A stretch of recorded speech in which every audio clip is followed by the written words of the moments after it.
മക്കയിൽ നിന്ന് കയ്യും വീശിയിട്ട് മദീനയിലേക്ക് ഹിജറ വന്ന മുഹാജിറാൻ. പിന്നെ എന്തേ കൊടുക്കാണ്ടായത് എന്നതിന്റെ കാരണം ദാനശീലം എന്ന അടിസ്ഥാന ഗുണമുണ്ടായിരുന്നു എന്നതാണ്. അതുകൊണ്ട് മക്കളെ കെട്ടിക്കുമ്പോ ആകെ ആലോചിക്കേണ്ടത് ഒരു കാര്യമാണ്, ദാനശീലമുള്ളവനാണോ ഇല്ലാത്തവനാണോ. ദാനശീലമുള്ളവന്റെ സ്വഭാവം വേറെ ഇക്കാരം, ദാനശീലമില്ലാത്തവന്റെ സ്വഭാവം വേറെ ഇക്കാരം. മരോള വാപ്പ ഉംറക്ക് പോകാണ് എന്ന് പറഞ്ഞിട്ടാല് ദാനശീലുള്ള ആളാണെങ്കിൽ പറയും പെയ്ക്കോട്ടെ അൽഹംദുലില്ലാ, പൈസ അതിനൊക്കെ ഉള്ളത് തന്നെയല്ലേ, പിന്നെ ദണ്ണും കേടൊക്കെ അല്ലേ, അതങ്ങോട്ട് സംസം വെള്ളം നല്ലോണം കുടിച്ചാ മതി എന്ന് പറയും ദാനശീലുള്ള ആള്. ദാനശീലം ഇല്ലാത്ത ആളാണെങ്കിൽ പറയും എന്തിനാപ്പ ഈ വയസ്സാം കാലത്ത് അയാൾ പോണത്, അയാള് പണ്ട് ജിദ്ദയില് നിന്നീന്ന് എല്ലാ വെള്ളിയാഴ്ചയും പോയിന്നതല്ലേ എന്ന് പറയും ദാനശീലം ഇല്ലാത്ത ആള്.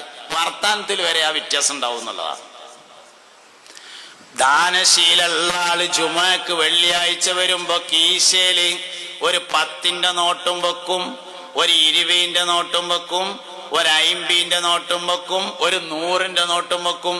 ജുമ കഴിഞ്ഞിട്ട് മോലിയര് വയല് പറയും യത്തീംകുട്ടിയുടെ കല്യാണുണ്ട്, അപ്പുറത്തെ മഹലിൽ നിന്ന് കത്തേറ്റ് വന്നതാണ്, എല്ലാരും കാര്യമായി സഹായിക്കണം, ഞാനും യത്തീമിനെ സംരക്ഷിക്കുന്നവനും സ്വർഗത്തിൽ ഇപ്രകാരമാണ് എന്ന് പറയുമ്പോ ഇവർക്ക് മനസ്സിലായി ഒരു 100 റുപ്യെങ്കിലും കൊടുക്കാനുള്ള വയലാണ് ഇപ്പൊ ഉസ്താദാ പറഞ്ഞത്. അപ്പൊ 100 റുപ്യ കൊടുക്കും.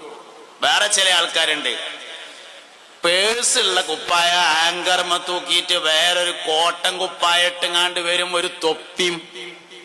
ജുമ കഴിഞ്ഞിട്ട് മോലിയര് വയലറിഞ്ഞ് യത്തീംകുട്ടിയുടെ കല്യാണുണ്ട്, എല്ലാരും കാര്യമായിട്ട് സഹായിക്കണം, അനവ കാഫിലുൽ യതീമി ഫിൽ ജന്നത്തി ഹക്കദാ എന്ന് പറയുമ്പോ മുമ്പ് കീശയ്ക്ക് ഇങ്ങനെ ഓതും എന്നിട്ട് പറയും അതാ പേഴ്സ് മറന്നു എന്ന് പറയും. എന്നിട്ട് പോകുമ്പോ പീടി കയറിയിട്ട് പറയും ഇവിടെ എന്നും പിരിവന്നെയാണ് പറയും. എല്ലാ വെള്ളിയാഴ്ച മൂപ്പരെന്നും പേഴ്സ് മറന്നിട്ടാ വരല്, വർത്താനത്തിന് ഒരു കുറവുണ്ടാവില്ല.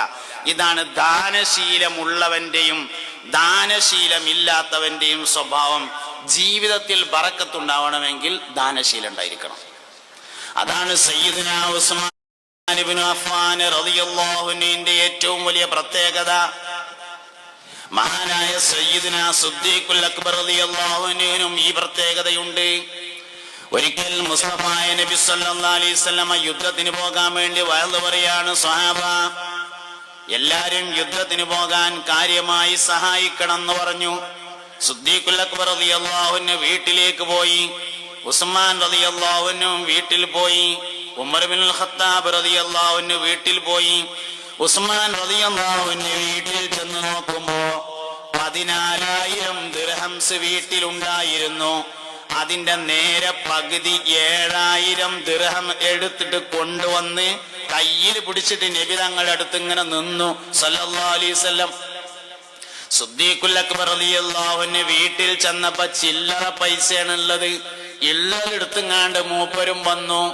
പുന്നാര നബി സല്ലല്ലാഹു അലൈഹി വസല്ലം ചോദിച്ചു, അബൂബക്കറെ, ഉമറെ, ഉസ്മാനെ നിങ്ങൾ എന്താ കൊണ്ടുവന്നത്? ഉസ്മാൻ റളിയല്ലാഹു അൻഹു പറഞ്ഞു, അല്ലാഹുവിന്റെ റസൂലേ ഞാൻ 7,000 ദിർഹംസ് കൊണ്ടുവന്നിട്ടുണ്ട്, തരീന്ന് പറഞ്ഞു വാങ്ങി. ഇനി വീട്ടിൽ ഭാര്യക്കും മക്കൾക്കും എന്താണ് ബാക്കിയുള്ളത് ഉസ്മാനെ എന്ന് ചോദിച്ചപ്പോ മഹാനായ സയ്യിദുനാ ഉസ്മാൻ ഇബ്നു അഫ്ഫാൻ റളിയല്ലാഹു അൻഹു പറഞ്ഞു, അല്ലാഹുവിന്റെ റസൂലേ വീട്ടിൽ ഭാര്യക്കും മക്കൾക്കും ഇത്രയും കൂടി ഉണ്ട് എന്ന് പറഞ്ഞപ്പോ പറഞ്ഞു, അല്ലാഹു ഉസ്മാനെ നിങ്ങൾക്ക് ചെലവഴിച്ചതിലും വീട്ടിൽ വെച്ചതിലും ബറക്കത്ത് ചെയ്യട്ടെ എന്ന് തോരുന്നു. അപ്പുറത്ത് സിദ്ദീഖ് റളിയല്ലാഹു അൻഹു നിൽക്കുന്നുണ്ടായിരുന്നു. മൂപ്പരോട് ചോദിച്ചു, അബൂബക്കറെ നിങ്ങളെന്താ കൊണ്ടുവന്നതെന്ന് ചോദിച്ചു. അതിൽ പറഞ്ഞു, നബി ഏതാ ചില്ലറ പൈസയാണ് ഞാൻ കൊടുന്നത് എന്ന് പറഞ്ഞാണ്ട് ഉള്ളത് കൊടുത്തു.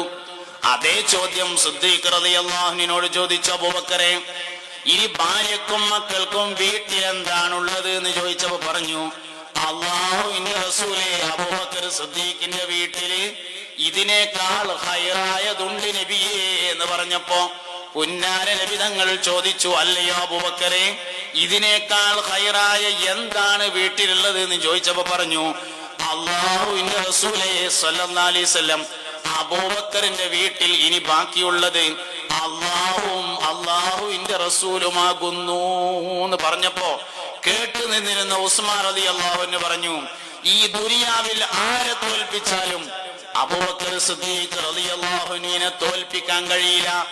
ഞാൻ 7000 ദിർഹംസ് കൊടുത്തിട്ടുള്ളത് എന്റെ വീട്ടിലുള്ളതിന്റെ പകുതിയാണ്. സിദ്ദീഖുൽ അക്ബർ ചില്ലറ പൈസ കൊടുത്തിട്ടുള്ളത് വീട്ടിലുള്ളത് മുഴുവനുമാണ്. ഇതിനെയാണ് ദാനശീലം എന്ന് പറയുന്നത്. ജീവിതത്തിൽ ബർക്കത്തുണ്ടാവും. നമ്മളൊരു ദിവസം പെരയിൽ ഇങ്ങനെ ഇരിക്കുകയാണെന്ന് വിചാരിച്ചോളി, ഡൈനിങ് ഹാളില്. അപ്പൊ ഒരാൾ വന്നിട്ട് ബെല്ലടിച്ചു. അപ്പൊ ഡൈനിങ് ഹാളിന്റെ ജനലിന്റെ ഉള്ളിൽ കൂടെ കർട്ടൻ നീക്കിയിട്ട് ഇങ്ങനെ നോക്കിയപ്പോ കാലുകൊണ്ട് ചെയ്യാത്ത ഒരാളാന്ന് മനസ്സിലായി. അപ്പൊ നമ്മളെ മോനെ വിളിച്ചിട്ട് പറഞ്ഞു, ചെറുക്കപ്പെടവാ, മനസ്സിന്റെ അടുത്ത് 5 നയാ പൈസ ഇല്ലാത്തടത്ത് ഓരോന്ന് ഏന്തി വലിഞ്ഞ് കയറി നിൽക്കണേ, ബാപ്പ ഇവിടെ ഇല്ല എന്ന് പറഞ്ഞാളാന്ന് പറയാൻ പറ്റും. ഇതൊരു പഠിപ്പിക്കലാണ്. വേറൊരു പഠിപ്പിക്കലുണ്ട്. വല്യമ്മക്ക് ഗോരോചനാദി വാങ്ങാൻ വെച്ചിരുന്ന പൈസ ഒരു 5 കോട്ടൺ റുപ്യ എടുത്തിട്ട് ചെറുക്കന്റെ അടുത്ത് കൊടുത്തിട്ട് പറഞ്ഞു, മോനെ പാപ്പാന്റെ അടുത്ത് ഒന്നുമില്ലടാ, എന്നാലും ഞമ്മടെ അടുത്തുനിന്ന് എന്തെങ്കിലും കിട്ടും എഴുതിങ്ങാണ്ട് വന്നതല്ല അയാള്. വെറും കൈയോടെ മടക്കണത് ശരിയല്ല. പാപ്പാന്റെ കുട്ടി ഇതാണ് കൊണ്ടേ കൊടുത്തലാന്ന് പറഞ്ഞാൽ രണ്ടാമത്തെ ഒരു പഠിപ്പിക്കലാണ്. രണ്ടാമത് പഠിപ്പിച്ചാൽ ജീവിതത്തിൽ ബർക്കത്തുണ്ടാവുന്ന ഞാൻ പറയണത്. 3 കാര്യങ്ങൾ സൂക്ഷിച്ചാലേ ജീവിതത്തിൽ ബർക്കത്തുണ്ടാവുള്ളൂ. ഒന്ന്, ദാനശീലം പഠിപ്പിക്കണം. അതാണ് അടിസ്ഥാന ശീലം. അതാണ് പഠിപ്പിച്ചാൽ ബാക്കി ശീലങ്ങൾ ക്ലിയർ ആകും. ഓന്റെ സ്വഭാവം നേരാവും. ദാനശീലമുള്ളവന്റെ സ്വഭാവമേ നേരാവുള്ളൂ, അല്ലാത്തവന്റെ സ്വഭാവം നേരാവില്ല. ഇതന്നെ ഒന്നാമത്തെ കാര്യം. രണ്ടാമത്തെ കാര്യം മര്യാദയുമായി ബന്ധപ്പെട്ടതാണ്. 1 ശീലം ശരിയാക്കുക, 2 മര്യാദ ശരിയാക്കുക, 3 കാര്യബോധം ഉണ്ടാകുക. 3 കാര്യം ഉണ്ടായാലേ ജീവിതത്തിന് ബർക്കത്തുണ്ടാവുള്ളൂ. ബർക്കത്തിന് ദ്വാരക്കണം. അല്ലാഹുമ്മ ബാരിക് ലനാ ഫീ റജബിൻ വശഅബാൻ വബല്ലിഗ്നാ റമളാൻ ദ്വാരക്കണം. ബർക്കത്തിന് വേണ്ടിയുള്ള ഏറ്റവും വലിയ ദുആ ഖുനൂത്താണ്.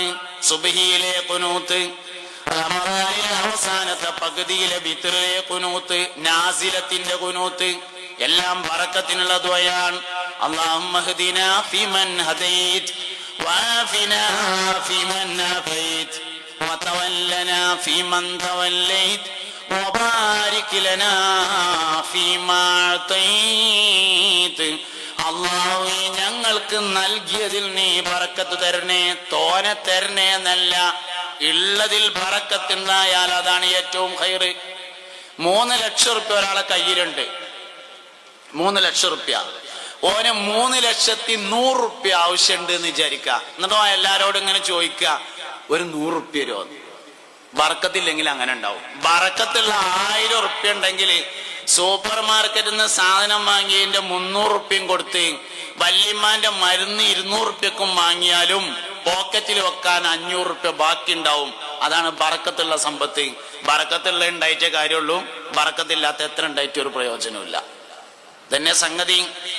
അതുകൊണ്ട് ബർക്കത്തിനുള്ള ദുആയാണ് സുബ്ഹിയിലെ ഖുനൂത്ത്. വബാരിക് ലനാ ഫീമാ അതൈത്. അല്ലാഹുവേ, ഞങ്ങൾക്ക് നീ നൽകിയതിൽ ബർക്കത്ത് ചെയ്യണേ അല്ലാ. അതുകൊണ്ട് മുടങ്ങാതെ എല്ലാരും ഖുനൂത്ത് ഓതണം. ആദ്യം മുടങ്ങാതെ സുബീകരിക്കണം, അതിൽ ഖുനൂത്ത് ഓതണം. ബർക്കത്തിനുള്ള ദുആ. സുബീകരിക്കുന്ന ആൾക്കേ ബർക്കത്തുള്ളൂ, അല്ലാത്തതിന് ബർക്കത്തുണ്ടാവില്ല. അതുകൊണ്ട് ഒന്നാമത്തെ കാര്യം ശീലം ശരിയാക്കുക. രണ്ടാമത്തത് മര്യാദ ശരിയാക്കണം. മര്യാദകൾ ശരിയാക്കുക. എല്ലാ കാര്യങ്ങൾക്കും മര്യാദ ഉണ്ട്. ഒരു വിഷയം ചെയ്യുന്നതിനേക്കാൾ പ്രധാനപ്പെട്ടതായിരിക്കും അതിന്റെ മര്യാദ പാലിക്കൽ. പള്ളിയിലേക്ക് കയറിയില്ലെങ്കിൽ കയറിയിട്ടില്ലാന്നേ വരുള്ളൂ, കയറിയിട്ട് മൂത്രാക്കിയാൽ മുർത്തദ്ദാവും. അപ്പൊ ആ വിഷയം ചെയ്യുന്നതിനേക്കാൾ പ്രധാനപ്പെട്ടതാണ് അതിന്റെ അദബ് പാലിക്കൽ. മുസാബ് എടുത്തില്ലെങ്കിൽ ആ ചങ്ങായി മുസാബ് എടുത്തില്ലാന്നേ വരുള്ളൂ, എടുത്തിട്ട് മ്ലേച്ഛമാക്കിയാൽ ആള് ദീനെന്ന് പുറത്തേക്കാണ് പോകും. അതുകൊണ്ട് ഒരു വിഷയം ചെയ്യുന്നതിനേക്കാൾ പ്രധാനമാണ് അതിന്റെ ബറക്കത്ത്, അതിന്റെ മര്യാദ പാലിക്കൽ. ഇൽമിൽ ബറക്കത്തുണ്ടാവണമെങ്കിൽ ഗുരുനാഥനെ ആദരിക്കണമെന്നാണ്. ഇൽമിൽ ബറക്കത്തുണ്ടാവണമെങ്കിൽ ഗുരുവിനെ ആദരിക്കണം, അധ്യാപകനെ ആദരിക്കണം. ഗുരുവിനെ ആദരിക്കാത്തവന് 3 വിപത്തുകൾ ഉണ്ടാകുമെന്നാണ്. 1, അയാളിൽ നിന്ന് പഠിച്ചതിന്റെ ഉപകാരം നഷ്ടപ്പെടുന്നതാണ്. രണ്ടാമത്തേത് ഉപജീവനം തടയപ്പെടുന്നതാണ്. 3, അന്ത്യം ചീത്തയായി മരിക്കുന്നതാണ്. അതുകൊണ്ട് ഇൽമിന്റെ ഉപകാരം ഉണ്ടാവണമെങ്കിൽ ഗുരുനാഥനെ ബഹുമാനിക്കണം, ആദ്യ ഡ്രൈവിംഗ് പഠിപ്പിച്ചു തന്ന ഗുരുനാഥനെയാണെങ്കിലും ശരി, ഖുർആൻ പഠിപ്പിച്ചെന്ന ആള് മാത്രല്ല. ഒച്ചീനം തടയപ്പെടും. സൂപ്പർ മാർക്കറ്റ് തുടങ്ങിയിട്ട് നേരായില്ല, കണ്ണടപ്പിടി തുടങ്ങി നേരായില്ല, ഗൾഫ് പോയിട്ട് ക്ലച്ച് പിടിച്ചില്ല, എവിടെ പോയിട്ട് നേരാണില്ല.